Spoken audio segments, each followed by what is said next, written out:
I want you to just think back for a second to that time when the internet just felt like it was dissolving. Oh, yeah. Maybe it was a huge cloud provider going down, taking half the streaming services with it, or, a single line of code in some configuration file that somehow just paralyzed a dozen major websites at once. Right. When that happens, it feels so random, but it's not.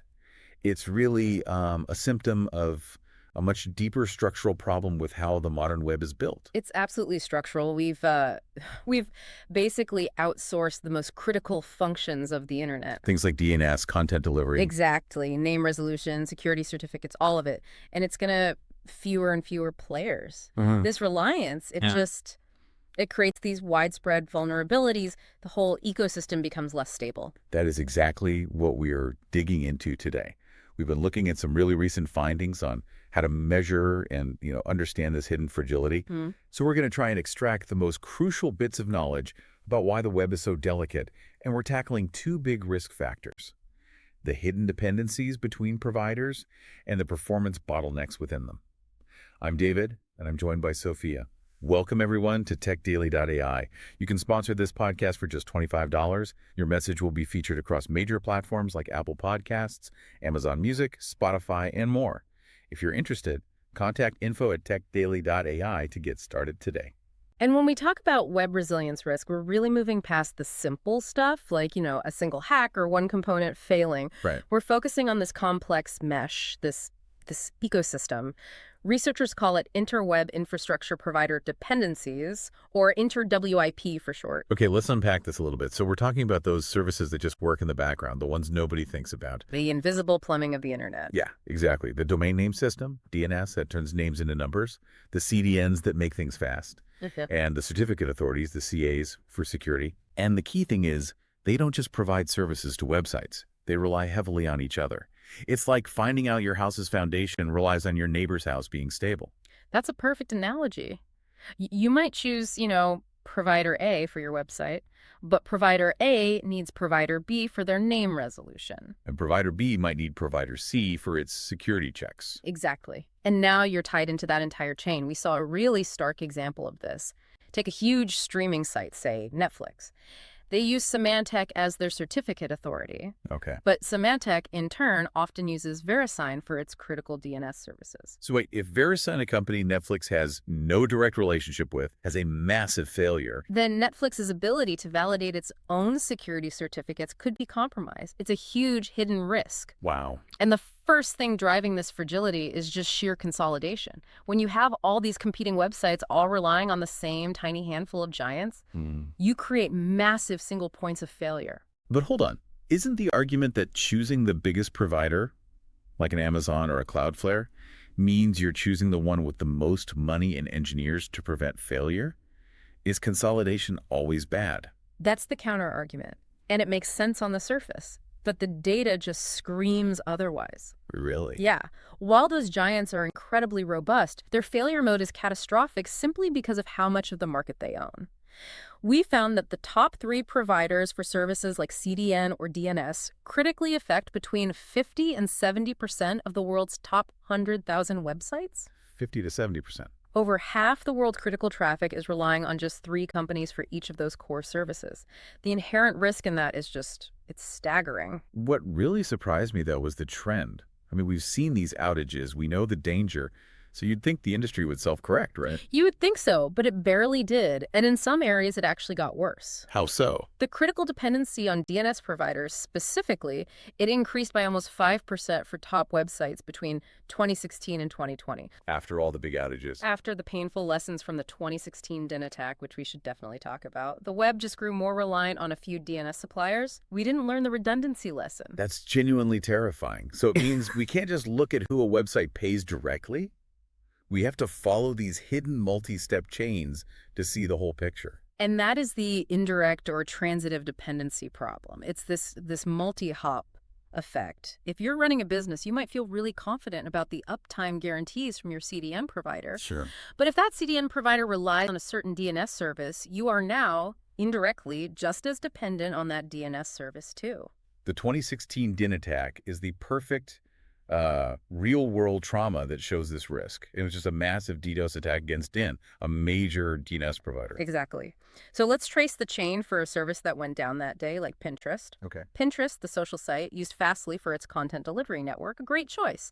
But Fastly, in turn, used DIN for its own critical DNS services. So Pinterest chose Fastly for speed and reliability, but they unknowingly inherited the risk of DIN, a company that was, 4 steps down the operational chain. Precisely. So when DIN got taken down by that attack, Pinterest became completely unreachable just because of that one indirect link. Wow. And is this kind of multi-hop reliance rare? Not at all. We found that these inter-service dependencies exist in a huge chunk of the infrastructure. We're talking somewhere between 17 and 35%, depending on the service type. That's a lot. But here's the most shocking part. It's the amplification factor. Amplification.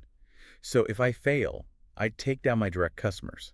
How much worse does it get? It can get up to 25 times worse. 25 times. Indirect dependencies drastically amplify a provider's total impact. Take a provider like DNS Made Easy. Directly, if they fail, they might only impact about 1% of top websites. It's a risk, but it seems small. Okay, 1%. But because of all the other CDNs and CAs that rely on them, their actual systemic risk is amplified up to 25 times. Wait, so a 1% direct risk can translate into a potential 25% indirect risk across the whole web. That's not linear. That's exponential failure cascading outwards.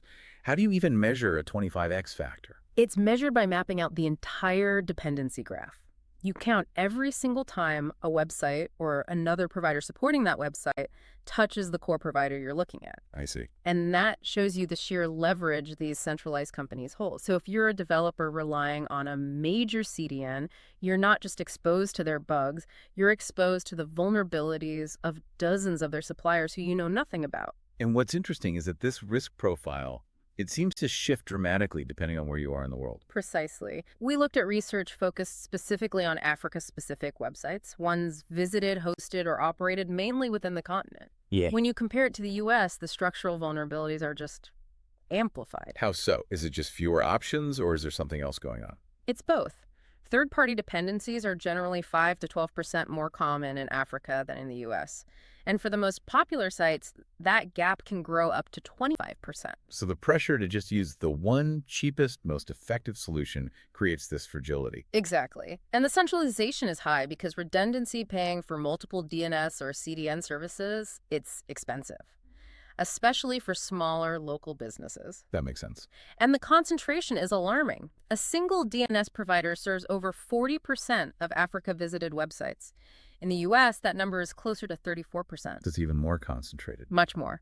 And while the U.S. list of top providers is all the global giants you'd expect, Google, Amazon, and African data does show some local providers. Especially in South Africa, you see names like Xnilo and AfriHost. Which is good for the local economy, I assume. It is, but those local sites, while great for regional connectivity, tend to have almost zero redundant provisioning themselves, so they are maximally vulnerable to any kind of regional outage. So if we connect this to the bigger picture, it doesn't matter if you're in Lagos or London.